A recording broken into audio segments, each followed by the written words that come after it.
नमस्ते प्यारे बच्चों, स्वागत है आपका रामरूप शर्मा चैनल पर। और मैं हूं रामरूप शर्मा। और जेईई मेन 2022 की सीरीज में एक दूसरी नई वीडियो मैं आपके लिए लेकर आया हूं।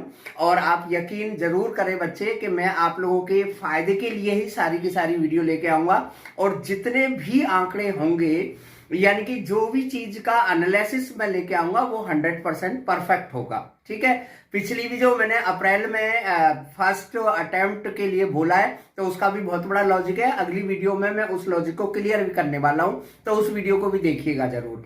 ठीक है। आज मैं बच्चों उन बच्चों के लिए ये वीडियो है खास तौर पे जिनकी तैयारी थोड़ी सी कम रह गई है, या फिर जो ड्रॉप कर गए हैं, लेकिन ड्रॉप उन्होंने रिजल्ट के टाइम पर नहीं किया था। ड्रॉप उन्होंने अक्टूबर में या दिसंबर में या जनवरी में आकर ड्रॉप किया है। आप समझ रहे होंगे जनवरी में ड्रॉप का मतलब क्या है। Mentally drop. एक तो होता है कि भाई हाँ हम दोबारा एग्जाम देंगे, एक होता है कि नहीं भाई मुझे एग्जाम देना है, अब मैं अपनी किताबें उठाता हूँ, टाइम टेबल उठाता हूँ और फिर मैं करता हूँ। थोड़ी सी एक रिक्वेस्ट जरूर है कि चैनल को सब्सक्राइब जरूर करवाएं बच्चे। आप लोगों ने तो कर ही लिया होगा, सभी को फायदा होना चाहिए। बहुत वैल्यूएबल वीडियो है। और इस वीडियो का मतलब किसी भी बच्चे को मैं छोटा नहीं समझ रहा हूं, लेकिन ये तैयारी इतनी बड़ी है कि इसमें कुछ ना कुछ शॉर्टिंग करनी पड़ती है। चलिए, वीडियो का टाइटल है जेईई मेन 2022 के लिए फिजिक्स का पार्ट आज मैं लेके आया हूं। और वहां पर है टाइटल देखें आप बहुत ध्यान से, तो मेरा टाइटल है you can skip these chapters. अब आप इसी से अंदाजा लगा गए होंगे कि अगर आपने ड्रॉप दिसंबर में किया है, या फिर आपने जेईई मेन के लिए मन जो बनाया है वो दिसंबर या जनवरी में बनाया है या नवंबर में बनाया है, ठीक है ना, इवन अक्टूबर में भी बनाया है, तो थोड़ा सा मुश्किल होगा 100% सिलेबस को करना। और बहुत जरूरी भी नहीं होता है बच्चे 100% सिलेबस करना। आपको पता होगा सबसे बड़ा एग्जाम है इंडिया का जेईई मेन और एडवांस, तो इसके लिए तैयारी के साथ साथ में आपको इसकी ट्रिक्स भी आनी बहुत जरूरी है। यानी कि क्योंकि यहां पर ये जरूरी है कि जो करना है वो बहुत अच्छे से करना है। ठीक है ना। टाइम टेबल आप अपने आप बनाएंगे, मैं भी आपको टाइम टेबल बना सकता हूं। अभी मैं आपको सॉरी बता रहा हूं कि कौन कौन से टॉपिक हैं, कौन कौन से चैप्टर हैं जिन्हें आप स्किप कर सकते हैं, क्योंकि अप्रैल में एग्जाम है। और अगर आप कंप्लीट कर सकते हैं तो वेल एंड गुड, अगर नहीं कर सकते तो क्या क्या चीजें जिन्हें आप छोड़ भी सकते हैं और जिन्हें छोड़ने से बहुत कम नुकसान होगा, या हो सकता है कि आपका कोई नुकसान हो ही ना। ठीक है ना। बहुत सीरियसली देखना।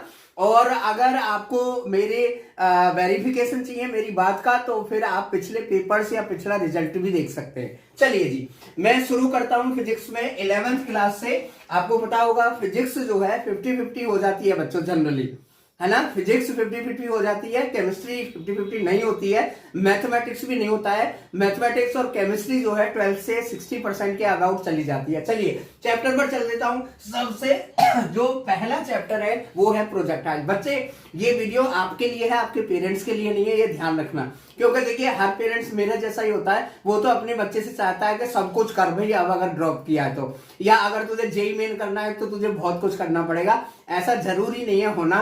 तो सबसे जो बड़ा चैप्टर है वो है प्रोजेक्टाइल। अब आप देख के इसे हैरान हो गए होंगे बच्चों, ये मैंने सोच समझ के बना रहा हूं वीडियो। प्रोजेक्टाइल जो चैप्टर है उसे कवर करने के लिए आपको बहुत सारा टाइम चाहिए, और वो टाइम आपके पास है नहीं। कुछ बच्चे क्या गलती करते हैं कि इस पर बहुत सारा टाइम देने की कोशिश करते रहते हैं, 80% टाइम या कवर कर पाते हैं और क्वेश्चन रह जाता है। जबकि इसके सपोर्ट में इसका जो आपके दो बचे हुए पार्ट है, ठीक है ना, रिलेटिव मोशन और 1D, यहां से क्वेश्चन ज्यादा आता है। और कम तैयारी पर, यानी कि कम टाइम की तैयारी पर ये दोनों चैप्टर तैयार हो जाएंगे, तो इसकी जरूरत आपको नहीं होगी। अगर कर सके तो बहुत बढ़िया बात है, क्लियर होगी बात। दूसरा जो पॉइंट है, दूसरा जो चैप्टर है 11th की बात कर रहा हूं बच्चे, वो है सर्कुलर मोशन।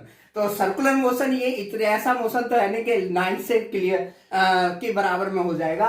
तो इसे छोड़ने का जो रीजन है वो ये है कि इससे जो क्वेश्चन आते हैं वो बहुत कम चांस होता है इससे क्वेश्चन आने का, तो इसे आप छोड़ भी सकते हैं। ठीक है ना। और ये जो प्रोजेक्टाइल वाला जो टॉपिक है वो बच्चे कई बारी जो है इंटीजर टाइप में आ जाता है, और वहां पर आपको पता है क्वेश्चन छोड़ने की चॉइस होती है। चलिए अगला जो चैप्टर है वो है वर्क एनर्जी एंड पावर। जितना चैप्टर ये छोटा लगता है, यानी कि आपको हमें लगता है कई बार पेरेंट्स को तो स्पेशली लगता है कि यार ये तो छठी सातवीं आठवीं से हम पढ़ते आ रहे होते हैं।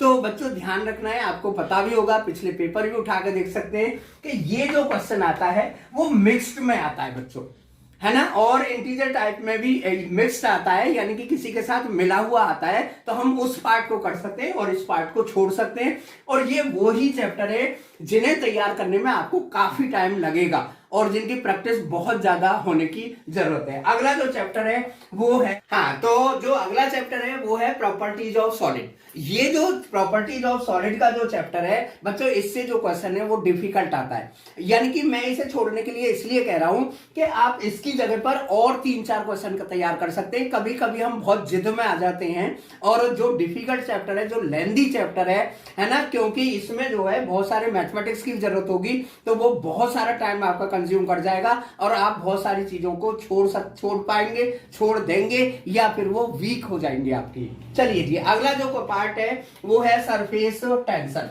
And viscosity. कई जगह इसे अलग अलग टाइप में पढ़ाया जाता है, इनसे मिला के एक क्वेश्चन आता है और इसका क्वेश्चन भी बच्चों डिफिकल्टी होता है और बहुत कम चांस होते हैं इस क्वेश्चन से, इस चैप्टर से क्वेश्चन आने के, और अगर आता भी है तो थोड़ा मुश्किल होता है। तो ये सारी चीजें आपको पता होगा। मैं उसी केस में बता रहा हूं जब आपके पास टाइम कम है, या आप उतनी तैयारी नहीं करना चाहते, या आप कहीं ना कहीं इनमें लैग कर रहे हैं। तो कर लेते हैं तो बहुत बढ़िया बात है, लेकिन हमारी जो है कुछ ना कुछ प्लानिंग जरूर होगी। चलिए अब आ जाते हैं क्लास 12 पर। 10th के बाद में क्लास 12th में एक टॉपिक है ईएमआई, है ना। ईएमआई जो टॉपिक है उसके जगह पर एसी से क्वेश्चन बहुत बारी आता है बच्चों, और आसान भी आता है और जल्दी ये चैप्टर कवर हो जाता है। तो आप इसे छोड़कर एसी जो चैप्टर है वो कर सकते हैं, और अगर दोनों कर सकते हैं तो भाई मैं मना नहीं कर रहा हूं बिल्कुल भी, मैं आपके लिए एक बहुत अच्छा रास्ता तैयार कर रहा हूं। अगला जो टॉपिक है वो है वेव ऑप्टिक्स। देखिए, जो ज्योमेट्रिकल ऑप्टिक्स है या जो रे ऑप्टिक्स है, जो आपने 10th में भी पढ़ी थी, जो आपने 8th में भी पढ़ी थी, हम उससे थोड़ा सा पीछे छोड़ देते हैं। हमें ऐसा लगता है कि यार ये तो छोटी मोटी चीज होगी, जबकि इसकी जगह पर आप रे ऑप्टिक्स या जो 10th वाली ऑप्टिक्स है ना, जिसे आप बड़े आराम से कर सकते हैं, जिसकी प्रैक्टिस भी बहुत आराम से कर सकते हैं, जिसके कंसेप्ट भी थोड़े से इजी है, तो वेव ऑप्टिक्स अगर आप छोड़ना चाहें और उसकी जगह रे ऑप्टिक्स कर ले तो फिर आपके लिए बहुत काम आसान हो जाएगा, आपका टाइम बच जाएगा। अगला जो टॉपिक है, सबसे लास्ट वाला ही टॉपिक मैंने यहां पर रखा है, और फिजिक्स में भी ये चैप्टर सबसे लास्ट वाला ही है, वो है कम्युनिकेशन सिस्टम। अब आप सोच रहे होंगे कि यार ये तो बहुत आसान सा है, पर आसान तो है पर बहुत लेंदी है, इसमें बहुत सारे क्वेश्चन बन जाते हैं और सीधा सीधा रट्टा होता है, इसमें बहुत ज्यादा अंडरस्टैंडिंग की जरूरत नहीं होती है। तो अगर आप कर सकते हैं तो बहुत बढ़िया है, लेकिन मेरा मतलब केवल और केवल इन सारे चैप्टर से मतलब यही है कि कहीं ऐसा ना हो कि इन बड़े बड़े चैप्टर में आप फंस गए। छोटे छोटे जो अच्छे चैप्टर हैं, जिनसे अच्छे का मतलब है जहां से सीधे क्वेश्चन आते हैं, जिनकी तैयारी कम करने से भी हम अटेम्प्ट कर सकते हैं, उन्हें आप छोड़ दें। तो ये वीडियो बच्चों आप लोगों के लिए बहुत फायदेमंद होगी। मैं आपको फिर बता रहा हूं, ये वीडियो उन्हीं बच्चों के लिए है, ये वीडियो खास तौर पे उन बच्चों के लिए है जिन बच्चों को थोड़ा सा टाइम की प्रॉब्लम है, या बाद में उन्होंने डिसीजन लिया है जेईई मेंस के लिए, या फिर वो एक तरीके से ज्यादा नंबर ला सकते हैं। यानी कि कुल मिलाकर बात आप अगर ध्यान से समझें तो ये है कि जो फिजिक्स के 25 क्वेश्चन है उसमें से इनको छोड़कर भी आप 22 क्वेश्चन अटेम्प्ट कर सकते हैं, और आपकी जो परसेंटाइल है वो 99 से भी ज्यादा जा सकती है, और आपका टाइम भी बच जाएगा, और साथ ही साथ में हम दूसरे चैप्टर्स को बड़े आराम से 100% कवर कर सकते हैं। इसी तरीके से पढ़ते रहिए। एक इंफॉर्मेशन आपको और देनी है कि मेरे चैनल पर 8:30 बजे और 10:30 बजे daily 9th 10th 11th 12th की 8:30 बजे और 10:30 बजे जेईई मेन के लिए क्लास लगातार चल रही है। फिजिक्स, केमिस्ट्री और मैथमेटिक्स के लिए बिल्कुल फ्री क्लास है। तो अगर आप चैनल को सब्सक्राइब करके अपने दोस्तों को लेकर मेरी क्लास में आते हैं तो मैं आपको लगातार मदद करता रहूंगा। Thank you so much and all the very best.